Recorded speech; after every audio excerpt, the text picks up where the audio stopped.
Le petit troupeau sera épuré pour être efficace, éprouvé par le travail intérieur de Dieu.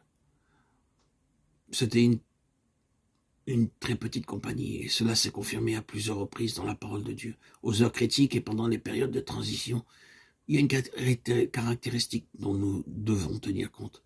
Dans une période marquant la fin des temps, ce qui représente le vase manifestant la plénitude sera un très petit vase. Cela peut être une grande chose, mais ce qui va vraiment servir à la pleine finalité de Dieu sera réduit par l'affinage. Ce fut le cas pour les 32 000 hommes de Gédéon qui ont été réduits à 300 dans ce but.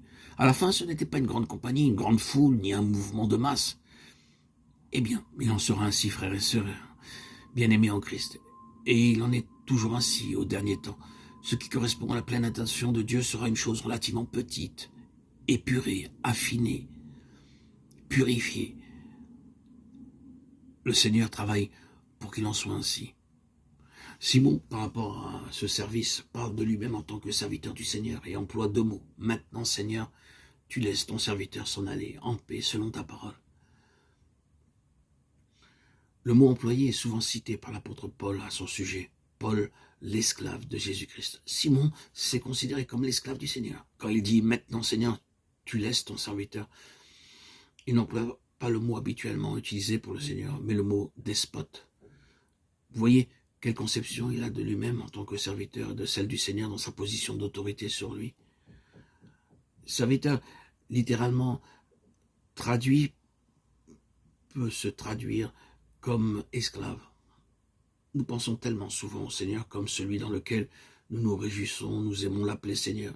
Mais nous ne pensons pas souvent à lui dans le sens de despote. Ce mot a pour nous un aspect plus agréable, bien sûr. Le Seigneur, le despote. Ce que j'essaie ici de préciser, c'est que dans l'utilisation de ce langage, Simon se considère l'esclave du Seigneur, sous sa maîtrise absolue. Le Seigneur était son maître, son despote.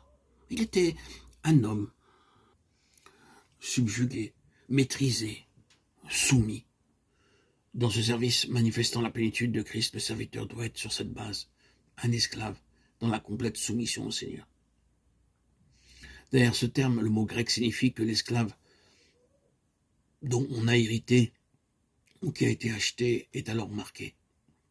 Il ne peut reprendre sa liberté à moins d'être affranchi ou acheté pour sortir de son état par une autorité supérieure. Il n'a aucun droit. Simon dit « Maintenant, Seigneur, laisse-moi aller en tant qu'esclave marqué par toi. Affranchis-moi et donne-moi mon droit de cité céleste. » Quelle belle conception du serviteur du Seigneur. Il ne peut en être autrement pour servir le Seigneur en plénitude. C'est à cela que nous devons parvenir.